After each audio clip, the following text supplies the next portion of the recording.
हर्क साम्पाङले चाहिँ प्रधानमन्त्री बालेन शाह संसदमा आएर जवाफ नदिएको भन्दै एकदमले विरोध गर्नु भन्नाले प्रधानमन्त्री जस्तो मान्छे सार्वभौम संसदभन्दा माथि हुँदैन, सार्वभौम संसदप्रति उत्तरदायी हुनुपर्छ भनेर उहाँका सांसदहरू आजको संसद बैठक सुरु हुने बित्तिकै अगाडि गएर जसरी उहाँले छातीमा कसैले दुईटा हातले माथि प्लेकार्ड बोक्नु भएको थियो र विभिन्न विषयहरू उठान गर्दै एक ढङ्गले प्रधानमन्त्री बालेन शाह संसदप्रति उत्तरदायी नभएको हुनाले त्यसको साङ्केतिक विरोध गर्नुभयो। उहाँहरू अब जसरी प्लेकार्ड बोकेर जानुभयो त्यहाँ लेखिएको थियो, कुनै सर म आफै पढ्छु तपाईँले पढ्नुभन्दा, डोजर आतङ्क बन्द गर, दमन होइन संवाद गर, गरिबलाई मार्न पाइँदैन, राज्य आतङ्क बन्द गर, शान्ति सुरक्षा कायम गर भन्ने यी 4-5वटा नारा उल्लेखित नारा प्लेकार्डमा लेखिएको थियो र अगाडि गएर उहाँहरूले प्रदर्शन गर्दै भन्नाले उहाँहरूले विरोध गर्दै गर्दाखेरि सभामुखले चाहिँ यो यस्ता अमर्यादित किसिमको यो क्रियाकलाप चाहिँ नगर्नु, सांसदहरू जिम्मेवार हुनु भन्ने कुरा गर्नुभयो।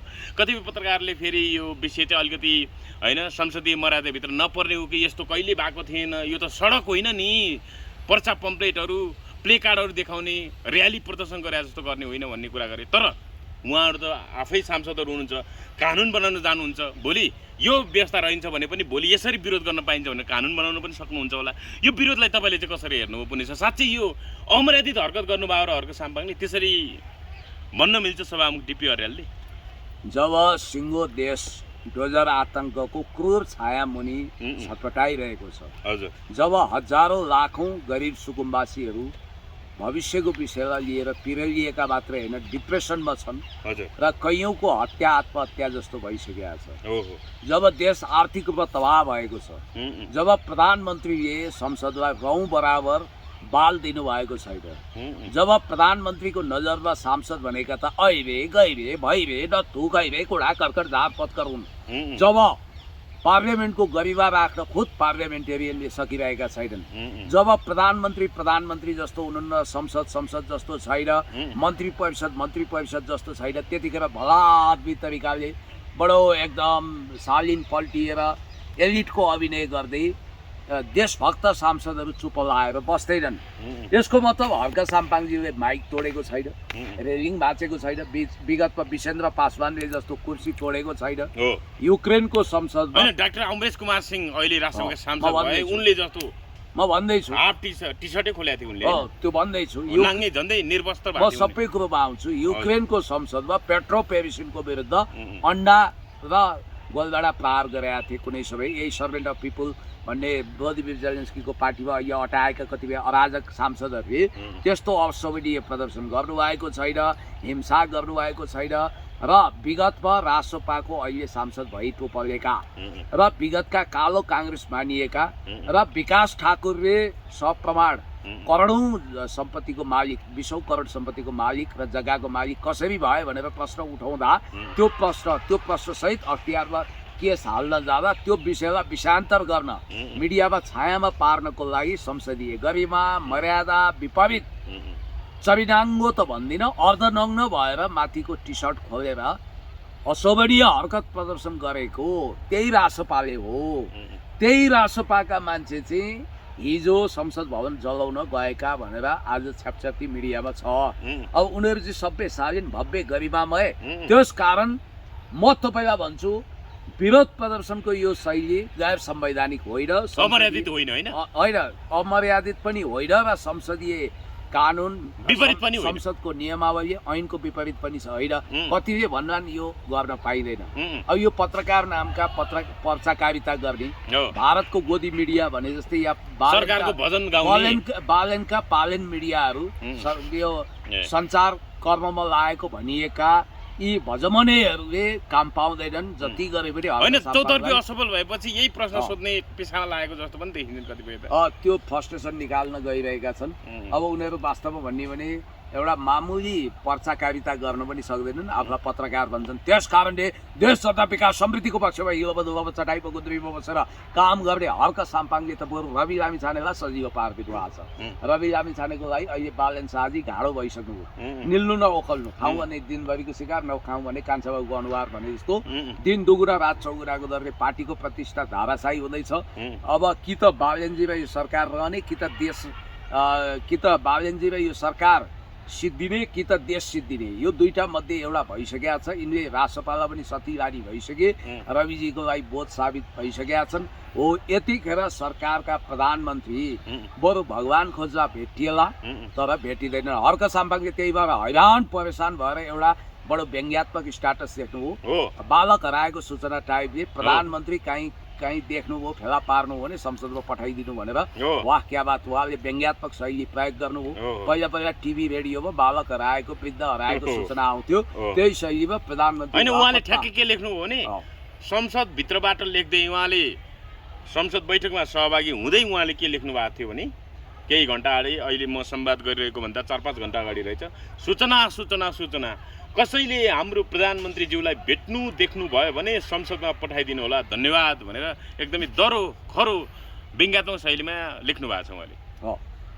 होइन, उहाँ हराउनु नि भएको यसरी संसदभित्रै सूचना टाँस गरेर एक ढङ्गले खोज तलासी गर्नुपर्ने हो हाम्रो प्रधानमन्त्रीको। प्रधानमन्त्रीजीको सेड्युलमा त 1 वर्षसम्म संसदमा सम्बोधन गर्ने केही छेक छँदै छैन। त्यति बेलासम्म सरकारै गयो भने नबोली सरकार भन्नाले प्रधानमन्त्री बिदा भयो भनेर अर्को रेकर्ड पनि तोड्न सक्नुहुन्छ उहाँले। विश्वमा गिनिज बुक अफ दि वर्ल्डमा एक शब्द नबोलिकन गिनिज बुक अफ दि वर्ल्डमा नाम लेखाउने गरी विश्वमा एक शब्द पनि संसदमा सम्बोधन नगरिकन संसदबाटै चुनिएका प्रधानमन्त्री को बिदा भए भनेर रेकर्ड खोतल्दा उहाँकै खाता नेपालका प्रधानमन्त्री बालेन शाह निर्वाचित के अरे अनिर्वाचित सैनिक तानाशाहले नबोल्न पनि सक्छन्, तर निर्वाचित संसदले छानेको, जनताले प्रत्यक्ष निर्वाचित कार्यकारी बनाएको पनि होइन, त्यही सांसदहरूले चुनेको सांसद मध्येकै एक व्यक्ति प्रधानमन्त्रीको आसनमा हुनुहुन्छ र उहाँ अदृश्य विलोप हुनुहुन्छ।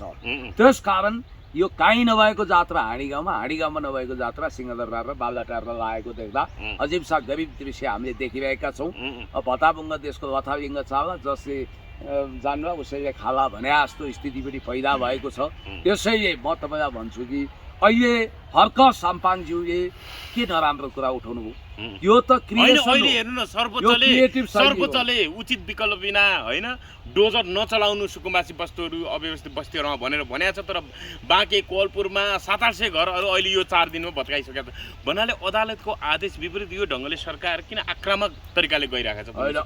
के हो अदालतमा विधि विधान कानुन केही लाग्दैन यो सरकारलाई? हेर्नु, न्यायालयको स्वतन्त्र जे गर्न पनि छुट्छ यो सरकारले। 2-3 नजिकको यो सरकारले आफूलाई अलेक्जेन्डर द ग्रेट सम्झिन्छ। मैले भनिहालेँ आई एम द स्टेट भन्ने लुइको फुइ छ, अलेक्जेन्डर द ग्रेट जस्तो सेरोफेरो सबै आफ्नो सम्झिन्छ। पहिला यो कुराको निपटारा गरौँ, त्यसपछि यो अदालतले जुन ढङ्गको आदेश दिएको छ त्यसको बर्खिलाफमा यिनीहरू राष्ट्रपालवाला गएको, सरकार गएको, गरिबहरूमाथि डोजर आतङ्क कायम राखेको विषय कुरा गरौँला र दिनेश त्रिपाठीको फाइनली दरपिट भएर आज रिट निवेदन दर्ता गर्नको निम्ति उहाँलाई प्रधान न्यायाधीशले आदेश दिएको भन्ने कुरा आइरहेको छ। त्यो समाचार पढ्दै हुनुहुन्छ तपाईँ? म एकछिनमा पढ्छु। या डोजर आतङ्क बन्द गर, दमन होइन संवाद गर, गरिबलाई मार्न पाइँदैन, राज्य आतङ्क बन्द गर, शान्ति सुरक्षा कायम गर भनेर यसरी श्रम संस्कृति पार्टीका सांसदहरूले ब्यानर बोकेका छन्, प्लेकार्ड बोकेका छन्। यो उचित माग हो पुण्य सर, यो एकदमै उचित माग। के गल्ती गरे?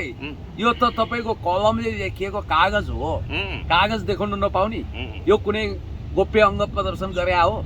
यो कुनै नचाहिदो काम गरे हो? देख्नु भएन? वा तेस्रो लिङ्गीहरू उकुस बुकुस भएर यो गर्मीको बिचमा पनि चरिडाङ्गो भएर सरकार होइन, उहाँहरूले पनि आन्दोलन सुरु गर्नुभयो यो सरकार विरुद्ध।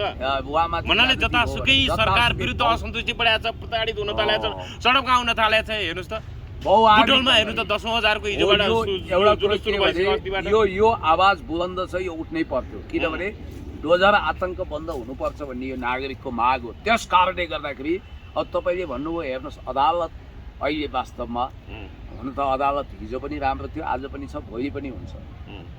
कायम मुकायम अहिलेकी प्रधान न्यायाधीश श्री सपना मल्ल प्रधानज्यूले, श्रीमान सपना मल्ल प्रधानज्यूले वरियता क्रम मिचेर 4 नम्बरको न्यायाधीशलाई प्रधान न्यायाधीश सिफारिस गर्ने सरकार मातहतको न्याय परिषदको अर्थात् संवैधानिक परिषदको निर्णय चाहिँ असंवैधानिक छ भनेर दिनेश त्रिपाठीज्यूले दिएको रिट निवेदनमा अहिलेसम्म दरपिट गरिएको थियो। आज चाहिँ फाइनली दर्ता भयो भन्ने कुरा आयो। अब भोलि सुनवाई भन्ने कुरा आएको छ। भोलि सुनवाई के होला त? अब के होला भोलि? मनोज कुमार शर्मा नै न्यायाधीशमा अब होइन सदर हुने अवस्था होला अथवा के होला अब रिट जारी यो होला सिंगल नजारी बेन्चले- होला के होला पुण्य सर? सिंगल बेन्चले गर्छ कि फुल बेन्चले गर्छ हेर्न बाँकी छ सम्भवतः यसको लागि संवैधानिक इजलास नै चाहिएला फुल बेन्च नै चाहिएला यो सिंगल इजलास चाहिँ यो फैसला वा आदेश दिन सक्दैन मेरो विचारमा यो सरकारको सिफारिस नै उल्ट्यो भने नै आश्चर्य नमान्नुहोस् ल।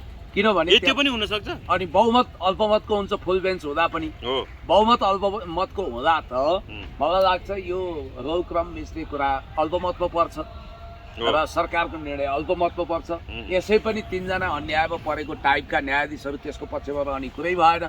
सिनियर मोस्ट न्यायाधीश 1 नम्बरमा सपना मल्ल प्रधानज्यू, 2 नम्बरमा कुमार रेग्मी, 3 नम्बरमा हरि फुयाल, 4थो नम्बरको डाक्टर मनोज शर्मा।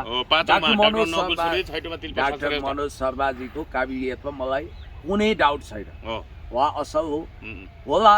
इतिहासको कुनै कालखण्डमा अखिलको राजनीति पनि गर्नु होला या सम्झिँदै ल्याउँदा छान्दै होइन। अब संसदीय समितिले फेरि आज सोमबार भयो, बुधबार अनुमोदन गर्ने कुराहरू आइरहेका छ। अब भोलिसम्म उजुरीहरू लिने पर्सिसम्म अब उहाँलाई होइन सुनवाईभन्दा अगाडि नै त्यो सरकारको यो सिफारिस दिने बदर हुने हो कि समय दिइने भन्ने कुरा सुन्नु न, सुनवाई अगाडि नै यो सरकारको सिफारिस बदर हुने हो कि के थाहा बदर लागि छ कि त्यो हेर्नुपर्छ। अदालत भनेको न्यायको मन्दिर हो, खबरदार एक्जिक्युटिभ होइन। एक ढङ्गले पहिला चाहिँ दरपिट भइराखेको थियो होइन डाक्टर दिनेश त्रिपाठी, यो शुक्रबारभन्दा अघिल्लो शुक्रबारबाट नै उहाँले निरन्तर ताकेता गर्नुभएको थियो।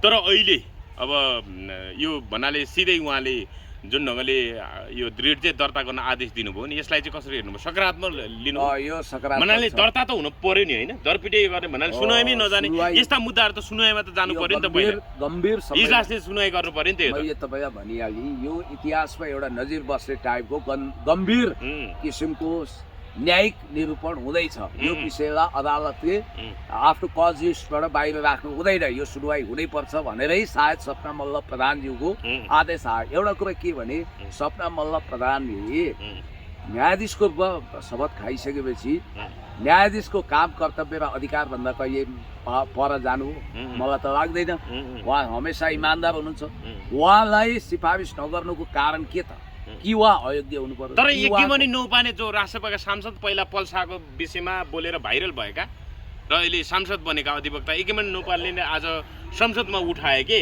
कामका प्रधान न्यायाधीश सपना प्रधान मल्लले प्रधान न्यायाधीश सिफारिस विरुद्धको प्रयोग रिटमा सोमबार दिएको आदेशबारे सत्तारूढ राष्ट्रिय स्वतन्त्र पार्टी राष्ट्रसभाका सांसदले प्रतिनिधि सभा प्रश्न उठाएका छन्। मल्लले प्रधान न्यायाधीश सिफारिस समेत दरपिट विरुद्ध परेको निवेदन आज दिउँसो 1 बजेभित्र दर्ता गरी मङ्गलबार पेशी तोक्न आदेश दिएकी थिइन्। भन्नाले यो के हो, किन यसरी गर्यो भन्नाले सपना प्रधान मल्ल को हो र भने जस्तो तरिकाले एकीमणि नौपानेले भोले अधिवक्ताले अब यस्तो वा एउटा कुरा के छ भने गम्भीर राष्ट्रघाती प्रकरण भयो, देशै डुबाउने कुरा भयो भने एउटा कुरा हो, नभए अदालतको काम कारबाहीमाथि पार्लियामेन्टले च्यालेन्ज गर्न सक्दैन। पार्लियामेन्टेरियनहरू छुट्टै हुन्, व्यवस्थापिका संसद हो, त्यो लेजिस्लेचर पार्लियामेन्ट हो, एक्जिक्युटिभ बेग्लै हो, त्यो कार्यपालिका हो र न्यायपालिका जुडिसियरीको भूमिका छुट्टै हुन्छ। मोन्टेस्क्यूले प्रतिपादन गरेको सेपरेसन अफ पावर अर्थात् शक्ति पृथकीकरणको सिद्धान्तमा जाँदा कार्यपालिका अथवा व्यवस्थापिकामा न्यायपालिकाको निर्णय आदेश विरुद्ध प्रश्न उठ्नु गम्भीर कुरा हो। त्यसमा पनि वकिलबाट उठ्नु भने यो एकदम खतरनाक कुरा हो। त्यसकारण अहिले तर्साउन खोजिएको बुझिन्छ, तर्सिँदैन, न्यायालय हल्लिँदैन। र याद गर्नुहोला एकपछि अर्का सरकारको एकदम विवादित र जनविरोधी निर्णयलाई अदालतले उल्टाइदिएको छ। जस्तो सीमामा बस्ने गरिब रोगी असहायहरू, त्यहाँका गरिबहरूले भनौँ न चिसो चुलो नबल्ने भएपछि मजबुरीका नाम महात्मा गान्धी, देशमा उत्पादन छैन, महँगी न महँगी छ, झोला पोका बोकेर सीमा क्षेत्रबाट 200, 500, 1000, 2000 का मालताल ल्याउँथे, चिनी, चियापत्ती, लत्ता कपडा अलिअलि ल्याउँथे। त्यो सरकारले भन्सार कर लिने भनेको थियो, त्यसलाई उल्टाइदियो होइन। त्यो कुरा त उल्टाएको भन्ने कुरा होइन। यो विषय चाहिँ कुनै सर क्या हो तपाईँलाई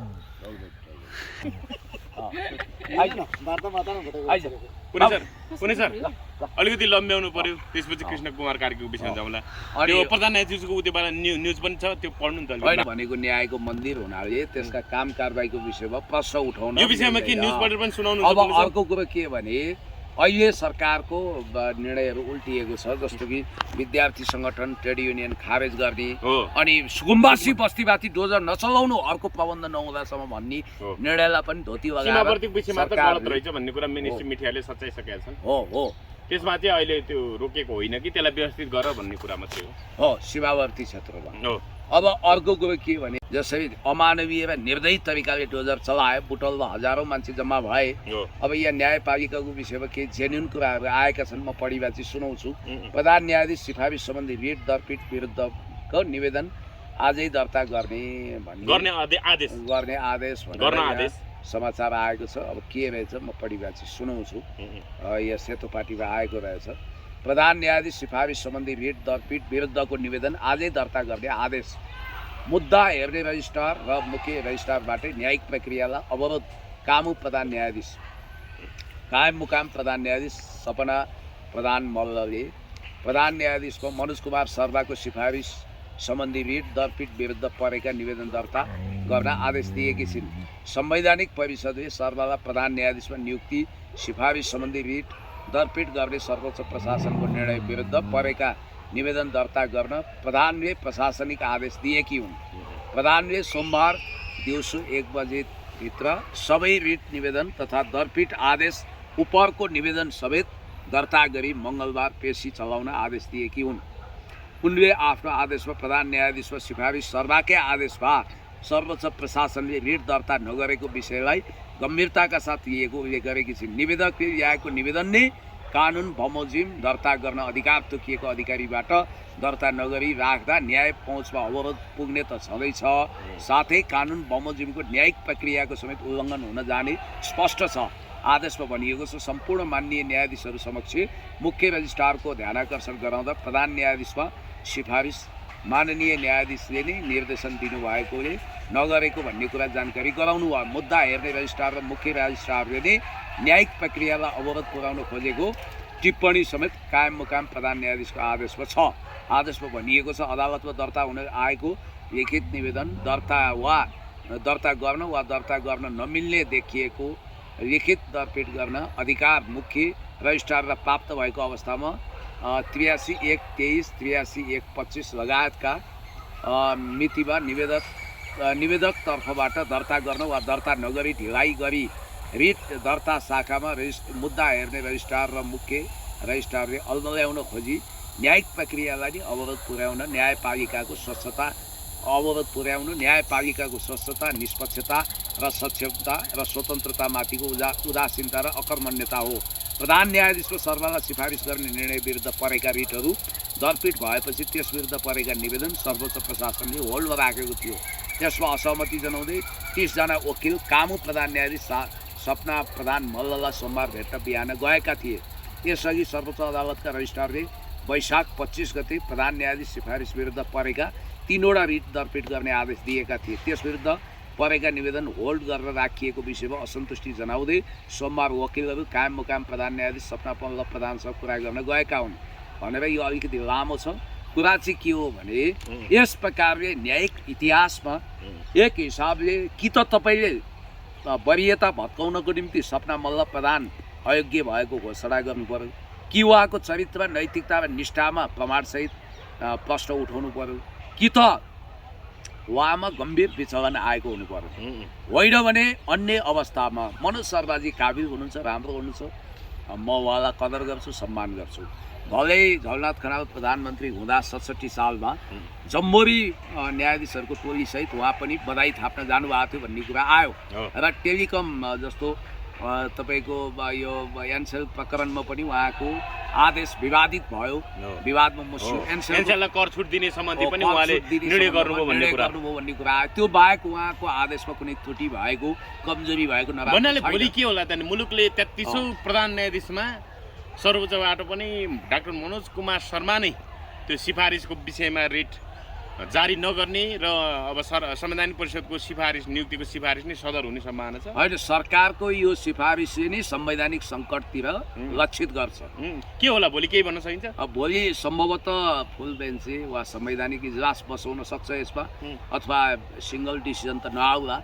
यदि एकल इजलासले निर्णय गर्यो भने के कसो भन्न सक्दिनँ, कसको बेन्चमा पर्छ भनेर भन्न सकिँदैन होइन। तर फुल बेन्च चाहिँ गर्दा चाहिँ सम्भवतः बहुमत अल्पमत गर्दाखेरि अवश्य पनि बालेन शाह सरकारको निर्णय अल्पमतमा पर्छ र सपना मल्ललाई नै सिफारिस गर्ने कुरा हुनसक्छ। हजुर पुण्य सर, यहाँनिर अब एउटा भिडियो हेरौँ होइन, जस्तो यहाँ अब राष्ट्रसभाका सांसदहरूले आज एक ढङ्गले भन्नाले इभन सभामुख डिपी अर्यालले नै अमर्यादित भन्दाखेरि आफै हिजो सांसद हुँदा चाहिँ पुरै रोस्टमका अगाडि बसेर मानव खाना र भोज भतेरको लागि त्यो खाना आश गरेर बस्या जस्तो गरेर विरोध गरेका थिए। आज नैतिकता पाठ सिकाउने कसरी हेर्नु भएको छ? अब त्यो डाक्टर अमरेश कुमार सिंहको त्यो होइन टी सर्ट खोलेर नाङ्गिएको विषय यो हेर्दा अरूलाई नैतिकता पाठ सिकाउने र आफू चाहिँ कति नैतिक थिए भन्ने कुरा चाहिँ प्रश्न उठाउँछ होइन पुण्य सर? हो, कसरी हेर्नुभयो त्यो भिडियो एकचोटि बजाउनुहोस् त। ल हेर्नुहोस् है, राष्ट्रसभाका सांसदहरू त्यहाँ पुरै भन्नाले के भन्छ यो क्रस गरेर बस्नेलाई पोलिटी कसेर फ्लोर क्रस गरेर पोलिटी कसेर बसेका छन् कि रोस्टम रोस्टम घेराउ गर्ने बेल घेराउ गर्ने फ्लोर क्रस गरेर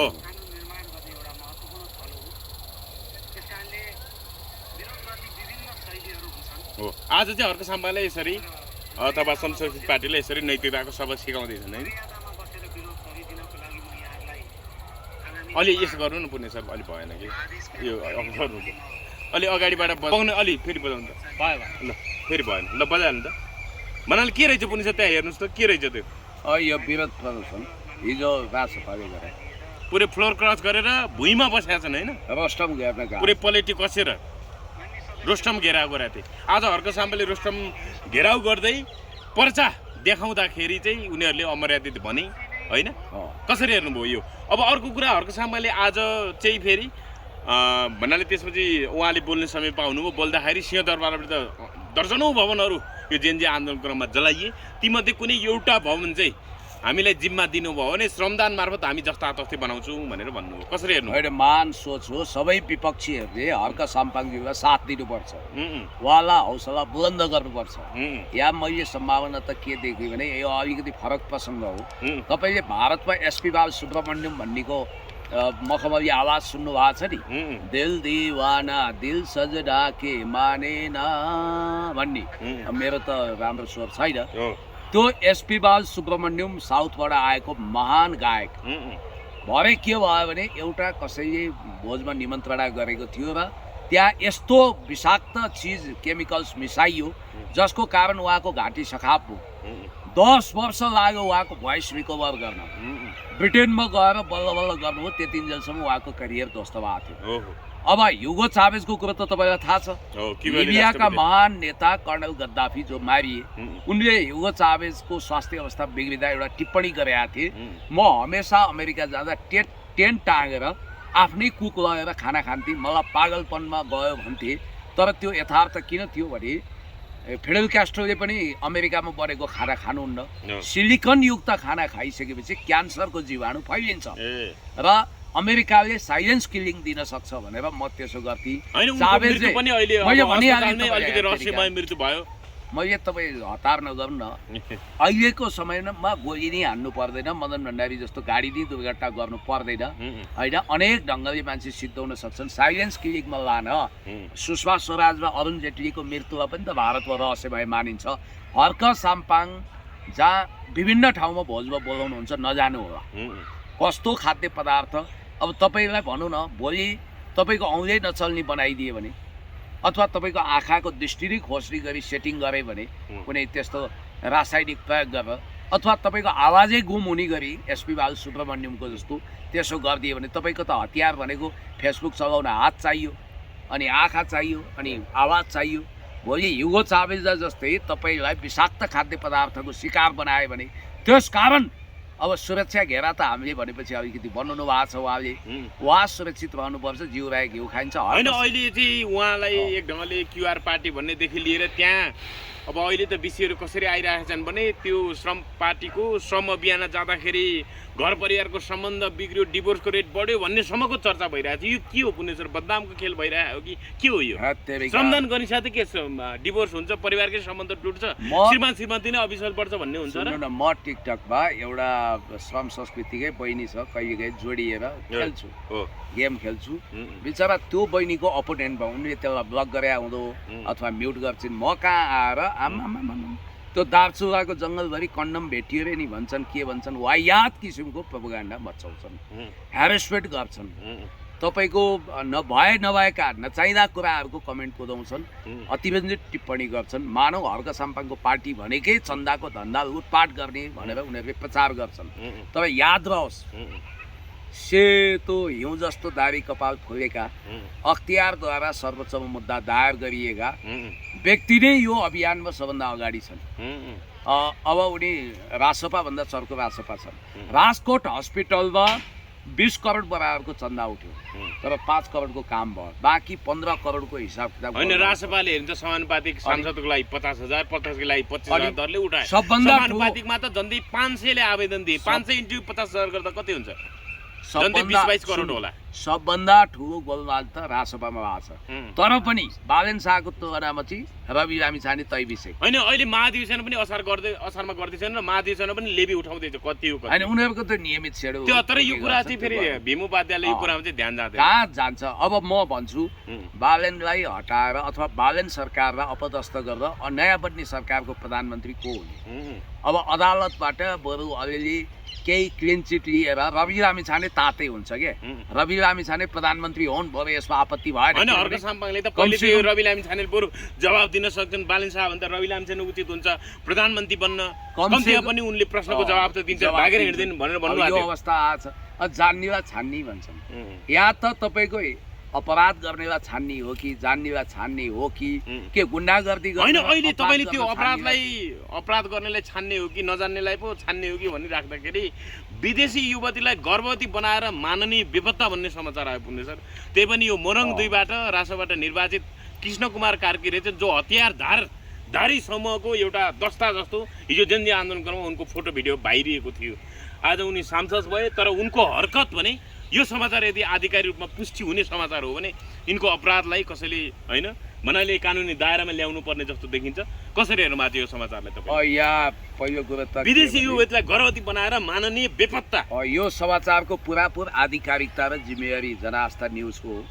अब उसले कुन खबरलाल कुन नारद मुनि लगाएर यति अथेन्टिक स्रोतबाट समाचार ल्याएको छ, किशोर दाइले ल्याउनु भएको छ। अहिले त फेरि आज दिउँसोबाट सभामुखले 3 चोटि फोन गरे रे, त्यसपछि उनी हराए, बेपत्ता भए, खोइ सम्पर्कमै आएनन् भन्ने समाचार पनि आयो। पहिला त्यो समाचार पढ्नुलाई, त्यसपछि फलोअप गरौँला। होइन, अब सभामुखकै विषयमा पनि म अरू 12-27 कुरो गर्न चाहन्न। सुभाष चन्द्र नेम्बाङ, कृष्णबहादुर महरा जस्तो देशभक्त, त्यसपछि दमननाथ ढुङ्गाना, कृष्णप्रसाद भट्टराई बसेको कुर्सी पो हो त, त्यो महान कुर्सी हो। अब कहाँको ट्राभल एजेन्सी चलाउने अनुभवहीन एकजना व्यक्ति आएर सभामुख हुनुभएको छ। अब यस्तै परिणाम हामीले भोग्नुपर्छ। अब यो न्युजतिर म जान्छु। हेर्नुहोस्, पहिला चरी भन्ने एकजना गुन्डा नायिका जो मारिए, दिनेश अधिकारी चरी, गुन्डा नायकी हो, उनको गिरोहमै काम गर्ने भनेर पनि यो समाचारले दाबी गरेको छ। के रहेछ म एकचोटि पढिबाजी सुनाउँछु। विदेशी युवतीलाई गर्भवती बनाएर माननीय बेपत्ता। रवि लामिछानेको नेतृत्वको राष्ट्रिय स्वतन्त्र पार्टी रासपाका सांसद कृष्ण कुमार कार्कीले एक विदेशी युवतीलाई गर्भवती बनाएर अलपत्र पारेको पाइएको छ, पेट बोकाएर होइन। हो, मोरङ क्षेत्र नम्बर 3बाट निर्वाचित उनी नाइजेरियन महिलालाई गर्भवती बनाएर बेपत्ता भएका हुन्। गर्भवती अवस्थामा रहेकी 26 वर्षीय रिता आजुकोले आफूसँग खाने पैसा समेत नभएको गुनासो पोखेकी छिन्। आफू गर्भवती भएको जानकारी पाएपछि कार्की सम्पर्कविहीन भएको उनको भनाइ छ। ठमेलमा बस्दै आएकी आजुको र कार्की लिभिङ रिलेसनमा थिए। उनका अनुसार आफ्नो चाहना नहुँदै पनि कार्कीले शारीरिक सम्बन्ध राखेका हुन्। गर्भवती भएको थाहा पाएपछि आजुकोले गर्भपतन गर्ने बताएकी थिइन्, तर कार्कीले त्यसो गर्न दिएनन्। त्यसपछि उनले यस्तो कुरा नगर, मलाई भन्न मन लाग्छ लगायतका मेसेज पठाएर र इमोसनली ब्ल्याकमेल गरेर गर्भ फाल्नबाट रोके। आफू बुवा बन्न लागेको थाहा पाएर धेरै खुसी भएको लगायत उनले लेखेका मेसेजहरू जनआस्थाले फेला पारेको छ। कार्कीले आजको आफ्नो ढाडमा बोकेर हिँडेको ड्राइभिङ सिकाएको लगायतका भिडियोहरू पनि हेर्न सकिन्छ। यहाँ केही प्रमाणहरू पनि उसले राखेको छ। तर भिडियो चाहिँ मेटाले अहिले हटाइदियो भन्ने कुरा तर त्यो भाइलेसन टिकटकमा चाहिँ भाइरल भइरहेको छ, त्यो खोज्नुपर्छ। हजुर त्यो छ भने पठाइदिनु पनि होला। त्यसपछि उनले आजकोमा my wife my life my love लेखेका मेसेजहरू पनि छन्। अस्पतालमा पतिको नाम कृष्ण कार्की नै लेखिएको छ। आफ्नै श्रीमती भन्ने उनी आजको पेट बढ्दै गएपछि टाढिए। फोन उठाउन र मेसेजहरूको रिप्लाई गर्न छाडे। त्यसपछि आजकोले नेपालमा भएको साथीलाई सम्पर्क गरिन्। पहिले आफूलाई बच्चा राख भनेको र जिम्मेवारी लिने समय आएपछि भएको उनको आरोप छ। डेलिभरी हुने दिन नजिकिएपछि आजको तनावमा छिन्। उनले आफ्नो सन्तानलाई कसरी पाल्ने भन्ने चिन्ताले उनलाई सताएको छ। क्षेत्रपाटी फ्री क्लिनिकमा उपचार गराइरहेकी उनले आफ्नो र बच्चाको पालन पोषण कार्कीले गर्नुपर्ने बताएकी छिन्। यसबारे जनआस्थाले सांसद कार्कीको प्रतिक्रिया लिएको थियो, तर उनी आफू बैठकमा भएको भन्दै पन्छिए। म मिटिङमा छु, अहिले कुरा गर्न मिल्दैन। कार्की तिनै व्यक्ति हुन् जो भदौ 23 वा 24 गतेको जेएनजी प्रदर्शनमा सिंहदरबार जलाउन गएका थिए। रतुवामाई नगरपालिकाका उनले सुरक्षाकर्मीको हतियार खोसेर सिंहदरबार अगाडि अर्धनग्न प्रदर्शन गरेको तस्बिर र भिडियो अहिले पनि सामाजिक सञ्जालमा भाइरल छ। देशको ऐतिहासिक धरोहर जलाउन गएको व्यक्तिलाई मान्य बनाएको भन्दै राष्ट्रसभामा चर्को आलोचना भएको छ। यो आजको र कृष्ण कार्कीको संवादको च्याट पनि जनआस्थाले पब्लिस गरेको छ। पढ्नु होला अब धेरै छ। अब अलिकति छ। उनी गुण्डा नाइके स्मरण रहोस्, राष्ट्रपाका सांसद कृष्ण कार्की गुण्डा नाइके दिनेश अधिकारी चरीको ग्याङमा थिए। प्रहरीको इन्काउन्टरमा मारिएपछि जापान भासिए। लामो समय जापान बसेर नेपाल फर्किएका उनी प्रदर्शनमा सिंहदरबार जलाउन पुगेका थिए। फागुन 21 गते प्रतिनिधि सभा सदस्य निर्वाचनमा राष्ट्रपाको टिकट पाएर जिते। अहिले उनी विवादमा तानिएका छन्। संसद बैठक चलिरहेको छ। राष्ट्रपाले मान्यहरूलाई होटल र स्टाफ कलेजमा भेला गरेर अनुशासनको तालिम पनि दिइरहेको छ। यस्तोमा पुराना सबै खराब, हामी मात्रै ठिक भनी जनतामा आशा जगाएका नयाँ भनिनेहरू नै यति गलत धन्दामा लाग्दा सभामुख, सभापति, प्रधानमन्त्री र मतदातालाई कस्तो लाग्दो हो? यो समाचारमा अपलोड गरिएको भिडियो मेटाले सिस्टमबाट हटाएको छ। उक्त भिडियो जनआस्थासँग सुरक्षित रहेको जानकारी गराउँछ भनेको छ। हो, यहाँनिर अर्को पनि समाचार आएको छ। सभामुखले 3 पटकसम्म बोलाए, राष्ट्रसभा सांसद कार्की हराए। हो, भनेपछि अब यो जान्नेलाई छान्ने भने हैन, कहाँ हराए? त्यहाँ एकचोटि पढ्नुस् त, कहाँ हराए? एकछिन म एउटा जवाफ दिन्छु। तपाईँ त्यो भिडियो छ के? ल हुन्छ। जान्नेलाई छान्ने भने त यस्तै हिंसा गर्न, व्यभिचार गर्न जान्नेलाई पो छान्ने भने रहेछ। एकछिन रोकौँ त, भिडियो बजाउँ। ककलले सेभ गरेका रहेछन्। यो यहाँ खप्तर डेलीले राखेको रहेछ। यो हेरौँ त एकचोटि। यहाँ बोकेको छ त्यो युवतीलाई हिन्दी।